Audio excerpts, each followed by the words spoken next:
everybody, and welcome to another episode of the Beefmaster banner. We are talking about marketing and selling your cattle tonight, but what we want to do first is let you know that we're on Spotify and now we are on Apple Podcast, so you can listen to us either place. And we also want to go into the rump fat answer from last episode that we didn't really know, but I'm going to let my other host, Jared, come on in, Jared. Yeah, we kind of talked last week when we were talking about carcass ultrasounding and all that goes into that. And one thing we talked about was the rump fat. Not really understanding. We understood that it needed to be more than the rib fat, but we wasn't really sure why. And we've had some folks reach out to us and let us know what the thought on that is. And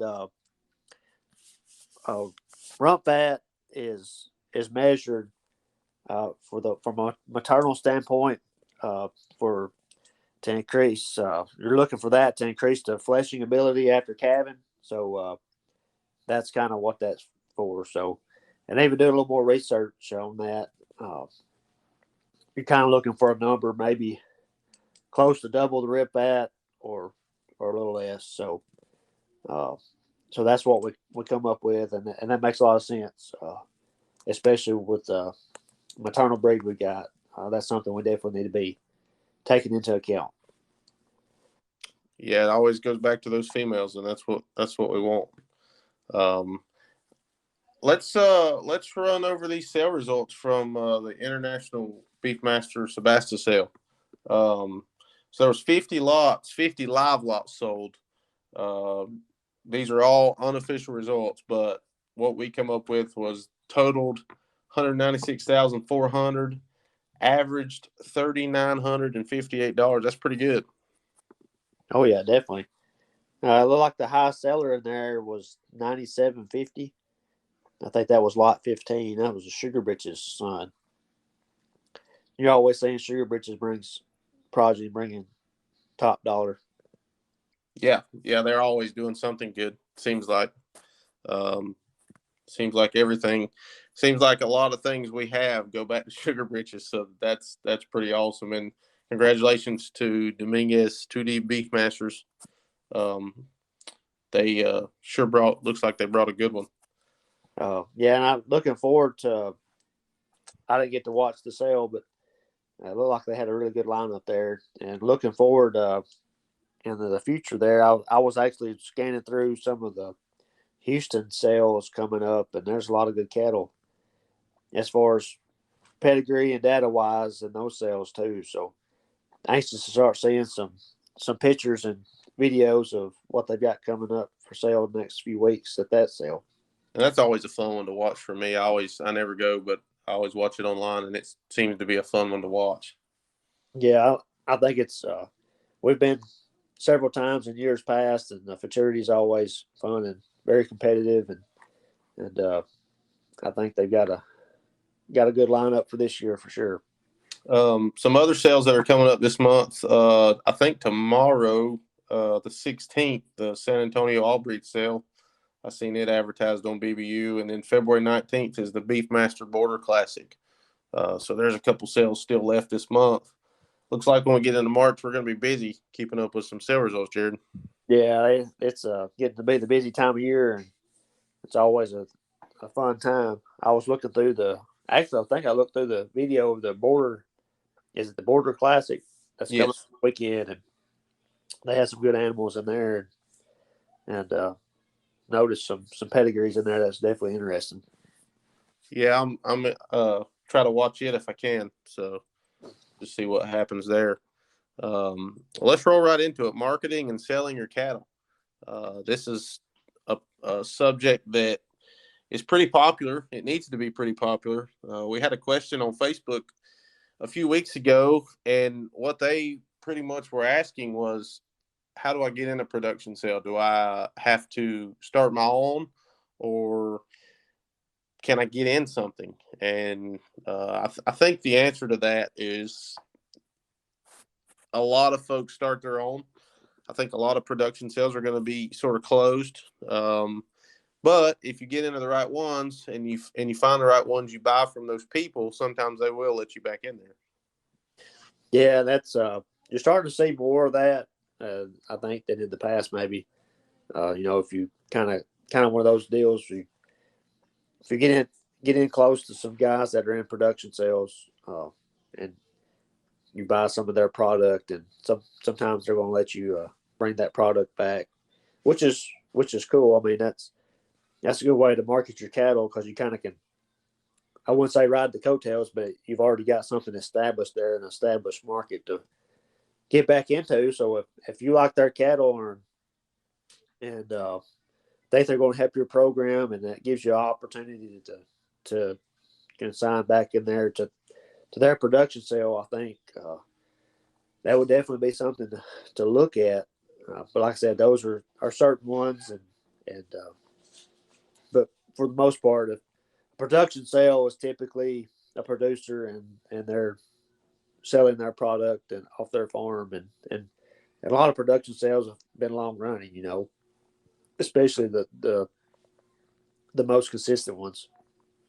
Right, right. And, you could get with 3 or 4 breeders if you wanted to and establish your own production sale if you market it and you have the right cattle, you have the right customers to do so. You absolutely can do your own also.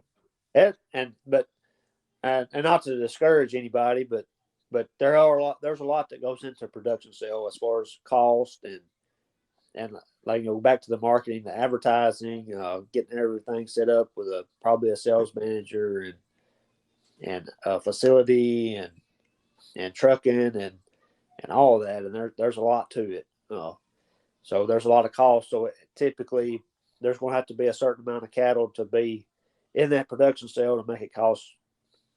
It could be cost prohibitive if you only have a few heads. So that kind of comes back to how big is your farm? How many cattle do you have, and how much you can market every year, and maybe your friends that you're thinking about doing that with. Most Absolutely. sales, most sales, if you look at them, there's typically at least 50 lots. So I mean, that's I've never done a production sale, but I'm assuming that's probably kind of the magic number to get in there and have enough cattle to pay for the commissions and all that extra that goes with it.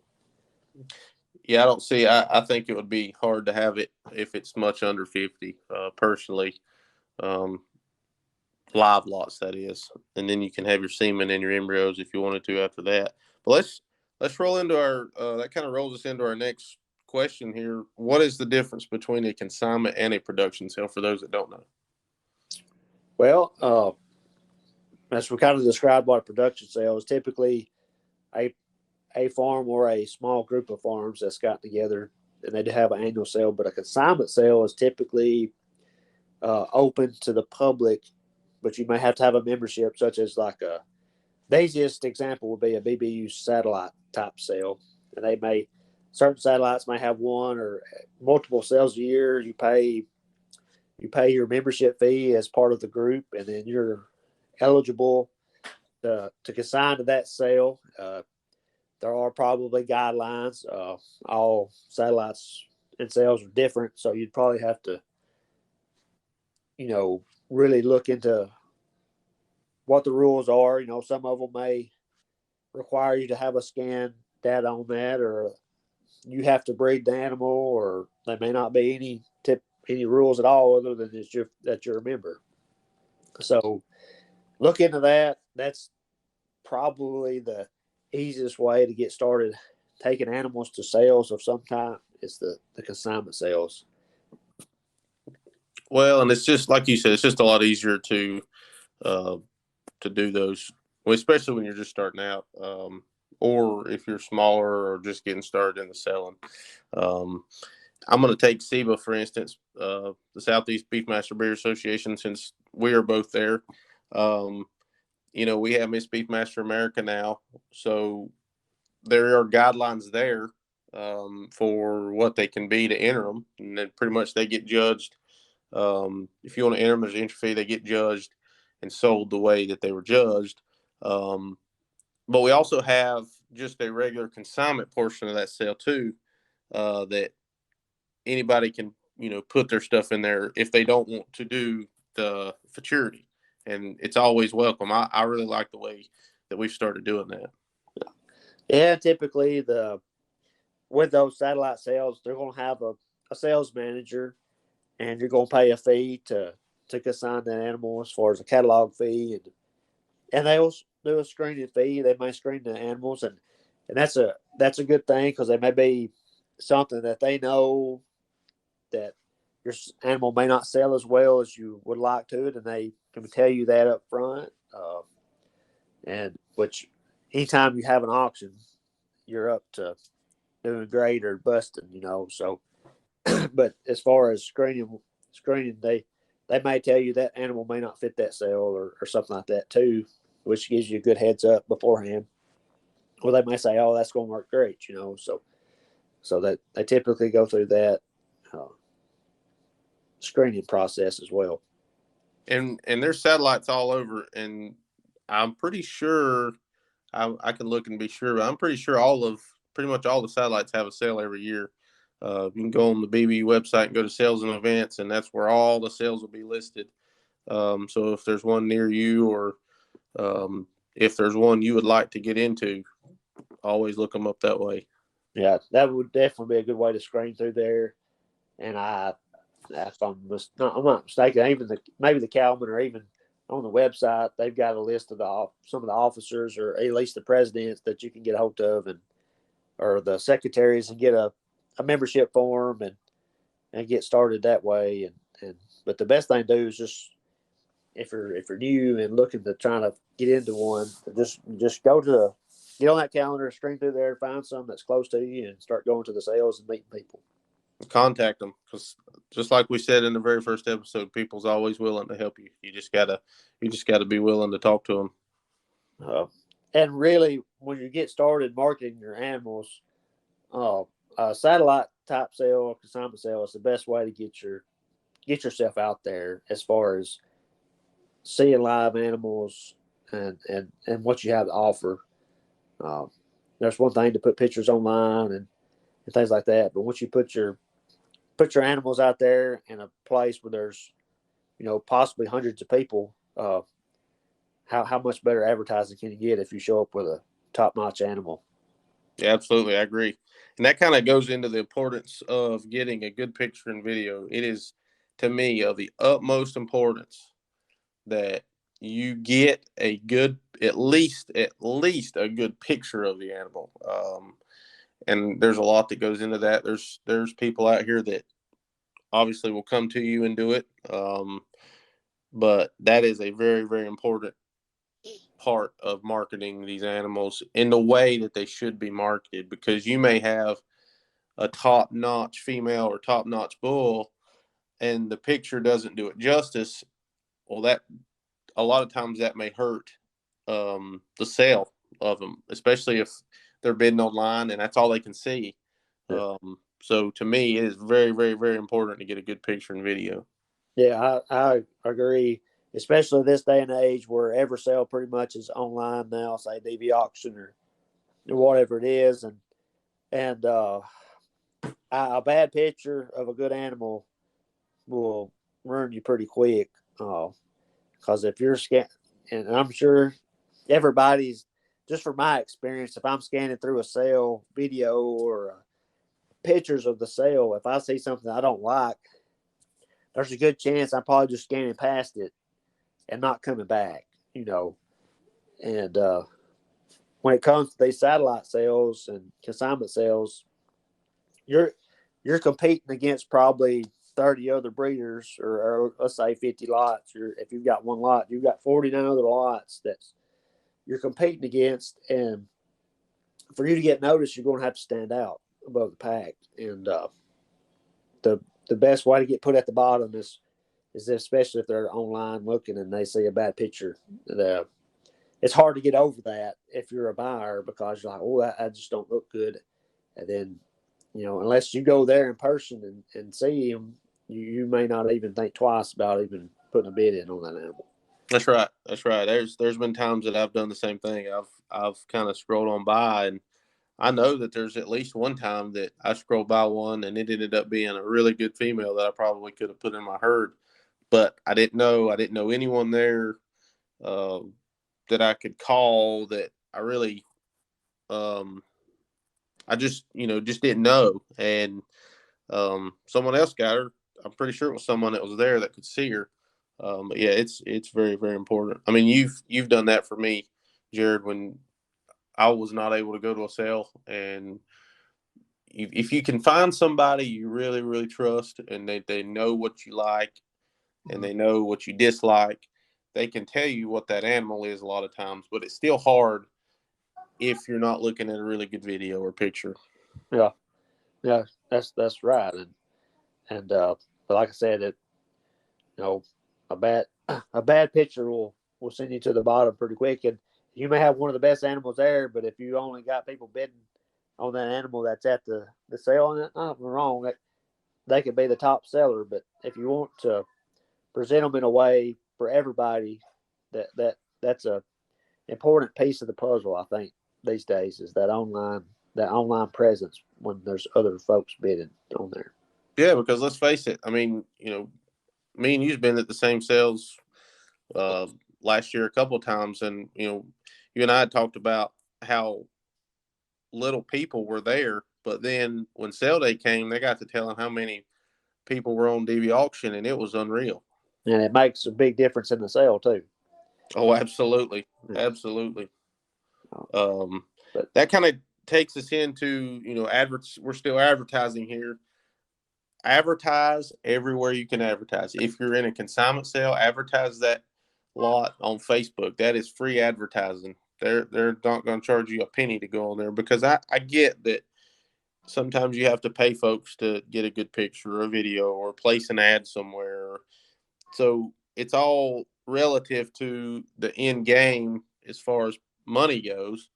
Um, but I mean, Facebook is a great tool to use. oh yeah, it's great. I'm definitely not an expert at using social media, but uh, it's helped me in the past. It's a good way to connect to people, especially other Beefmaster breeders that may be looking for cattle to buy or you maybe find something to buy on that way.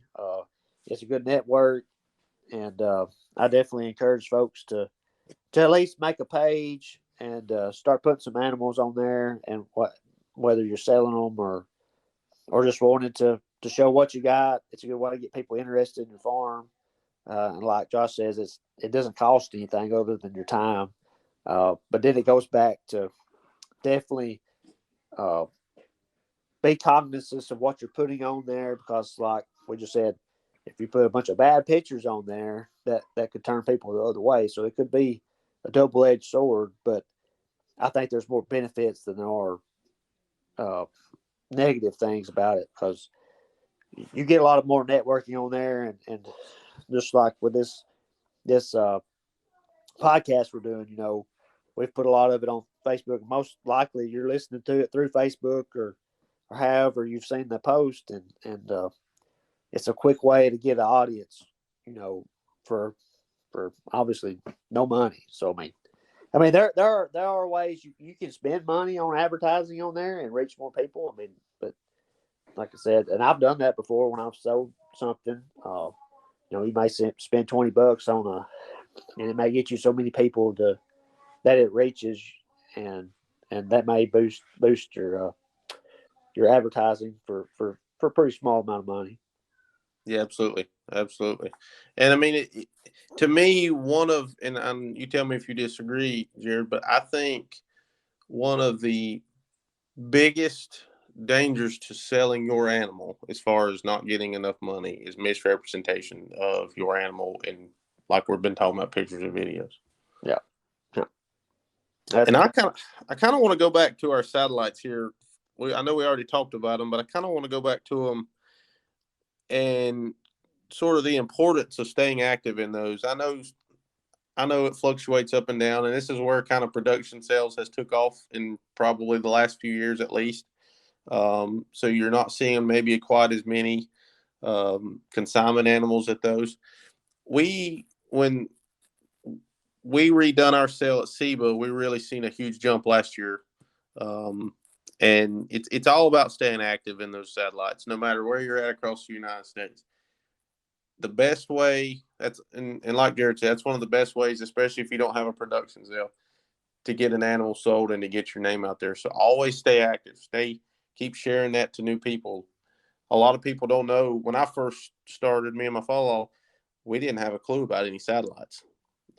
We got something in the mail from SEBA, and I didn't have a clue what it was. I sort of dismissed it. I talked to my buddy Neil, and he let me know that it was a very good satellite to join. So I've been staying active with it, trying to, always want to grow. We always want to grow, no matter what you're in. Staying active in your satellites will really help that. Yeah, I think that's a good point. And really, going back to you saying that's one of the best avenues a small breeder has to get his name out there as far as animals in front of people.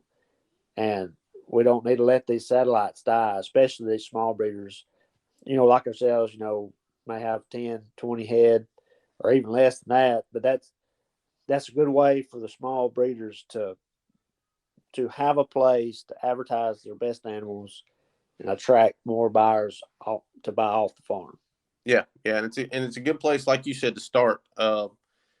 It'll get your name out there.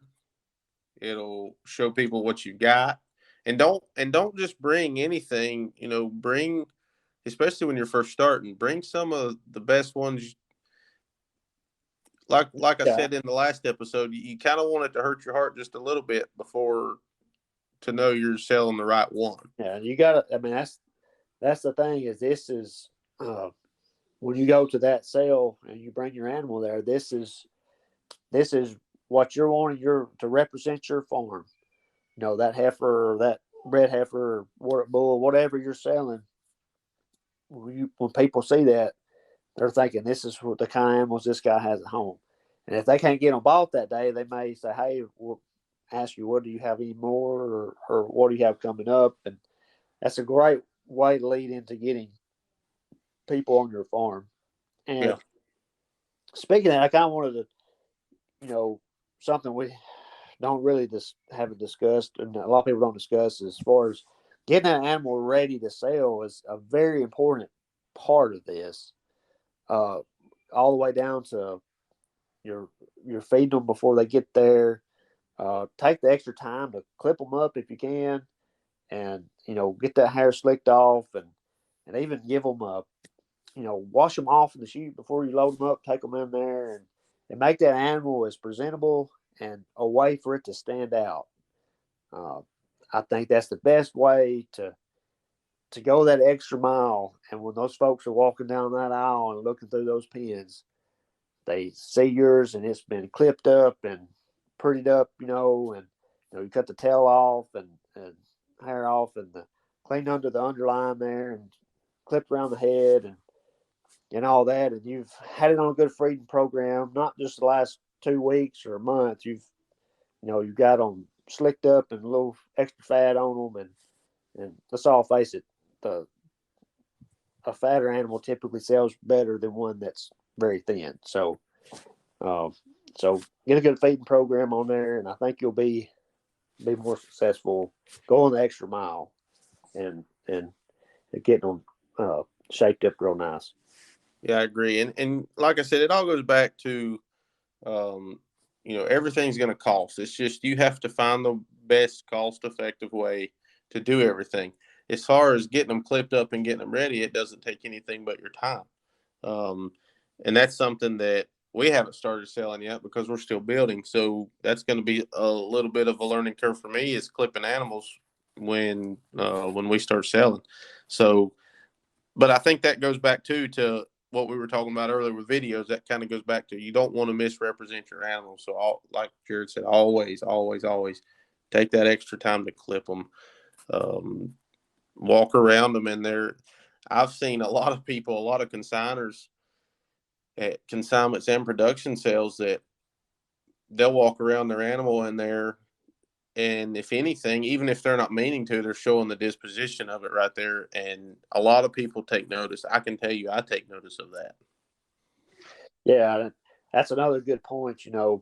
Having those animals kind of ready to be in front of a lot of people, and typically a good disposition animal is not going to have a problem with that.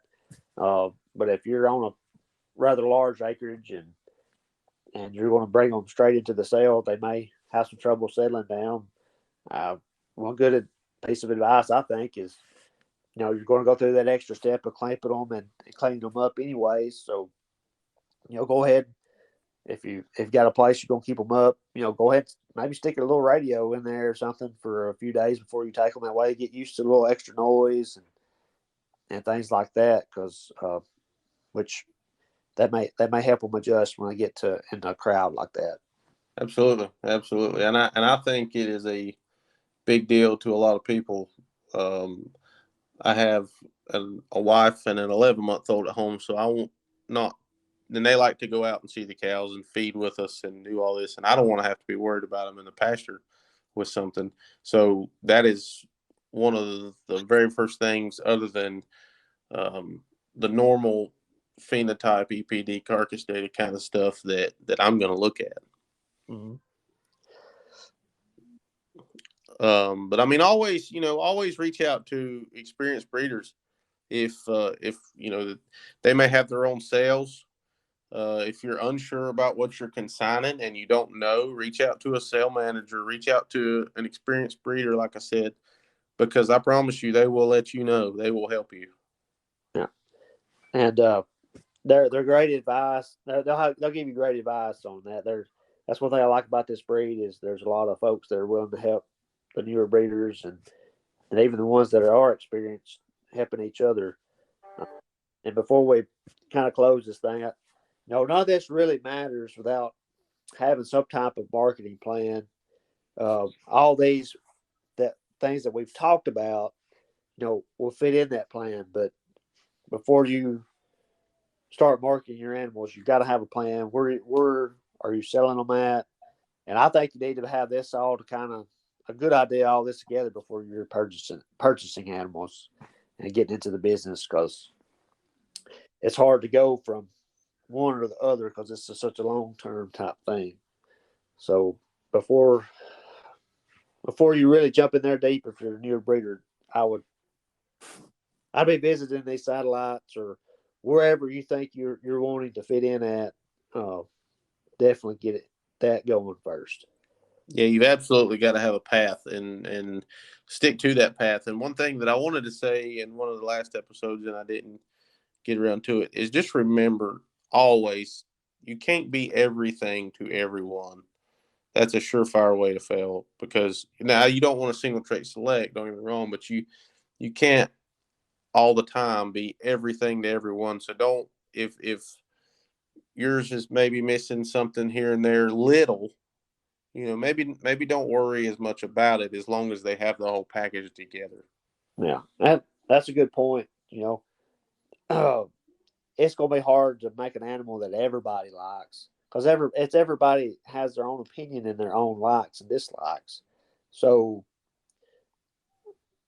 pick what you like, but it needs to be, if you're in it, if you're going to be in it for trying to be successful, and being successful, you have to have revenue, probably more than your cost. If you're trying to do it for a business, you definitely need to have this plan in place. But you're not going, like Josh said, you ain't going to please everybody, but just have a plan in place. That's right. That's right. And once you have that plan in place, that's going to really help you stay your course. Like we said before, it's because you've got a plan, you've got a direction, you know what animals you're going after, you're going to breed, and you can just stay on that course. And that's very important too. Is just always make sure, and I'll preach that probably on every other episode, is stay your course. Mm-hmm. But I think that's about it for the night. I think we covered everything. Have you got anything else, Jared? No, I think that's it. This is a very deep subject, so I'm sure I've left out plenty of stuff, but I think we covered the high points, and and hopefully we'll get some feedback from some folks that maybe we could dive in a little deeper on certain things. Yeah, absolutely. And folks, don't hesitate if you've got questions or we missed something, or even if you've got another opinion about something, don't hesitate to tell us, because we'll talk about it and talk about other people's opinions on here. Yeah, We're not scared to. we're looking to get guests as well here soon. Starting to reach out for folks. So if you're interested in being on the podcast, you need to let us know, especially if you got a sale coming up, or if you just want to talk about your kind of cattle. Yeah, that's right. And I would love to hear from some of you folks about what y'all are raising, what your pedigrees are, what your goals are, the history behind what you've been doing. I would absolutely love to hear from whoever wants to talk about it, because that's pretty awesome. We everybody's got different goals and different ways of doing things, but at the end of the day, us as breeders, we're all trying to get to that same spot. We're trying to make the best Beefmaster for our end user. That's right. We're all in this together. So we will see you on the next episode. Like I say, don't hesitate to give questions, comments, suggestions. We're going to try to line up some guests maybe for the next episode or two. So that should be fun. We'll see how that goes. And I think that's all for the night. All right. We'll see you next Y'all time. have a good one. Thank you.